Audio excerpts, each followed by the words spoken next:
आज हम बात करेंगे कि हम अपने लंग्स को, अपने फेफड़ों को किस तरह से स्वस्थ रख पाए। तो कपालभाति का आज का हमारा टॉपिक रहेगा कि कपालभाति से भी हम अपने फेफड़े को स्वस्थ रख सकते हैं। तो करना क्या है, सांस को बाहर छोड़ना है और झटके के साथ पेट को अंदर की ओर खींचना है। दोनों हाथ हमारे ध्यान मुद्रा पे रहेंगे। आंखों को बंद किया जाता है ताकि जो हमारा ध्यान है वो हमारे ऊपर ही रहे। तो उसके लिए सांस को इस तरह से बाहर छोड़ना है और पेट को अंदर की ओर खींचना है।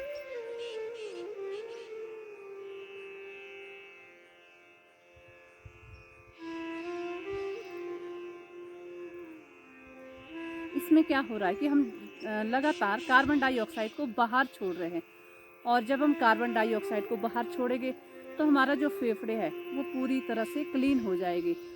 तो आज का जो कोरोना का जो कोविड-19 चला है, देखो आप, उसमें भी सबसे ज़्यादा इफ़ेक्ट हमारा लंग्स पे पड़ रहा है। तो इसलिए हमारे जो लंग्स है उनकी कैपेसिटी बनी रहे और स्वस्थ रहे वो, तो उसके लिए कपालभाति प्राणायाम बहुत ज़रूरी है। कपालभाति वैसे रोगों के लिए भी बहुत, अन्य रोगों में भी बहुत फ़ायदेमंद है, लेकिन सबसे ज़्यादा इफ़ेक्ट इसका श्वसन तंत्र पे पड़ता है। हमारा जो श्वसन तंत्र है वो अच्छे से कार्य करेगा। तो इसके जो फ़ायदे हैं वो फ़ायदे तो इसके बहुत सारे हैं। हर एक अंग जो है इससे एक्टिवेट होता है। लेकिन जिनका बीपी बहुत हाई रहता है, हार्ट की जिनको प्रॉब्लम है, उन्होंने इस अभ्यास को नहीं करना है, क्योंकि शरीर में गर्मी बढ़ती है। और जब शरीर में गर्मी होगी तो हमें, जैसे बीपी की जिनको प्रॉब्लम है तो वो ज़्यादा हो सकती है, तो वो ध्यान दें, या फिर किसी अच्छे योगाचार्य से या डॉक्टर से पूछ के ही आप करने का प्रयास करें। लेकिन बाकी सभी लोग इसे कर सकते हैं। डायबिटीज़ के लिए भी बहुत ही अच्छा है। कमर का जिनका फैट बड़ा हो, और शुगर, मोटापा, सभी के लिए बहुत अच्छा है। अस्थमा के लिए सबसे अच्छा है, क्योंकि फेफड़े जब स्वस्थ होंगे तो हमारा सारा सिस्टम ही पूरा स्वस्थ रहेगा, क्योंकि फेफड़े ही शरीर में और ऑक्सीजन को ग्रहण करते हैं और पूरे शरीर के लिए उसको भेजते हैं। तो इस तरह से इसको करने का प्रयास करना है। यदि आप फर्स्ट टाइम कर रहे हो तो आपने ये समझ के चलना है कि सामने हमने कैंडल रखी है और उस कैंडल को नाक से बुझाना है। नाक से इतनी फोर्स देनी है कि वो कैंडल बुझ जाए। मान लो ये हाथ है, ये मेरा कैंडल है, तो थोड़ी देर के लिए मुझे सिर्फ सांस को बाहर छोड़ना सीखे।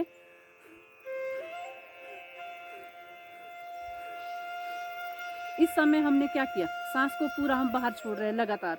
और अब थोड़ा सा क्या सीखना है, जैसे हमने सांस को बाहर छोड़ना सीख लिया, हमें यहाँ पे ठंडी ठंडी हवा महसूस हो रही है, तो ये हमने सांस को बाहर छोड़ रहे हैं। और उसके साथ दूसरा जो हाथ है वो पेट पे इस तरह से टिका दे।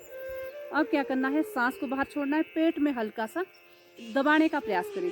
इससे क्या होगा, धीरे धीरे हम जो है झटका लगाना सीख जाएगी।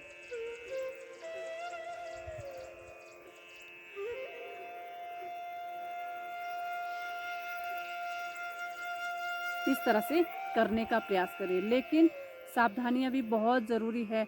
मेंस्ट्रुएशन पीरियड जब हमारे चले हो तो उस समय भी इसका अभ्यास नहीं करना है। प्रेगनेंसी में इसका अभ्यास नहीं किया जाता है। अल्सर जिनको हो तब भी सबका अभ्यास नहीं करना है।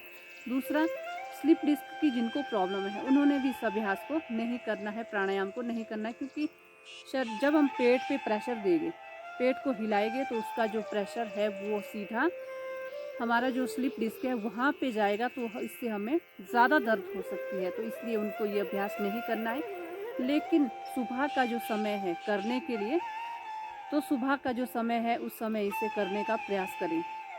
दिन में इसे नहीं करना है, क्योंकि भोजन खा लिया होता है, तो भोजन के या तो 6 घंटे बाद इसको करें या फिर सुबह का समय। लेकिन इसमें भी ये ध्यान रखना है कि कपालभाति को तभी किया जाता है जब हमारा पेट पूरी तरह से खाली हो, शौच आदि से निवृत्त होके ही इसको करें। क्योंकि यदि हमारा मल पेट में होगा, हमने कपालभाति किया, तो सारे शरीर में उसके टॉक्सिन चले जाते हैं, ये ध्यान दें। तो इस तरह से इसे करें।